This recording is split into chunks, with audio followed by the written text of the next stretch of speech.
Gokarna is a beach destination in North Karnataka, known for its hippie culture and not visited by many mainstream tourists other than bachelors and foreigners.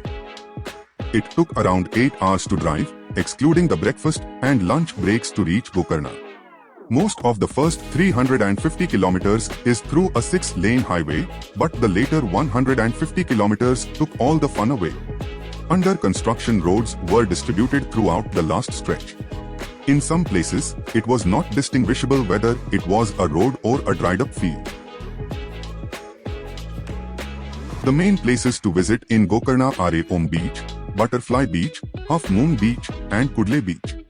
We parked the vehicle at the Kudle Beach jungle parking and walked to the On Beach. It took us 10 to 15 minutes through the rocks, jungle, and stairs to reach the Om Beach entrance.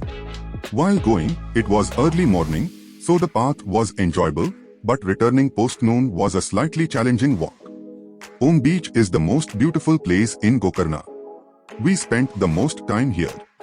There are ample options for food and drinks on the beach. We walked till the end of Om Beach and had lunch at the Sunset Point Cafe. Butterfly Beach and Half Moon Beach can only be reached by boat or trekking through the cliff. We took a boat from Om Beach to visit those. Being in between the cliffs, both are very beautiful. There was some tent-type accommodation on these beaches. To go to Kudle Beach, we had to come back to the same parking and take the stairs down to the beach. Kudle was not much appealing to us after the other 3 beaches, so we spent some time in a cafe and came back. We visited the main Gokarna beach for 5 to 10 minutes. As is the case for any main beach, it was too crowded, mainly with locals. It feels Gokarna hotels don't prefer families with kids. While searching hotels, at least 2 to 3 hotels denied me accommodation because we were traveling with a 6-year-old. All the hotels, including the one we stayed at, were uncomfortably upfront about everything one might dislike about the stay there. It was as if they were saying, if you really want to come after hearing all this, well then, don't blame me later. We still went and found that while all these were true, it is still a wonderful tourist-friendly place and no discomfort was caused by being with family. We stayed at Green Heaven Cottage.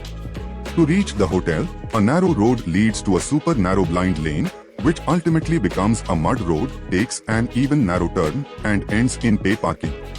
From the parking you have to carry your luggage through a partially open gate at the back of the parking, walk through mud separators between the farm fields to reach a half-done brick wall. One of the gaps in that wall was the main entrance of the hotel. Though the room was very basic, as they mentioned before booking, it was new and clean. The cafe in the hotel was beautifully decorated, and the food was delicious.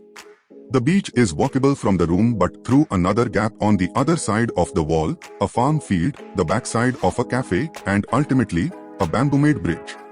The main Gokarna beach is more than 7 kilometers long, and the beach that was accessible from the hotel was part of the same.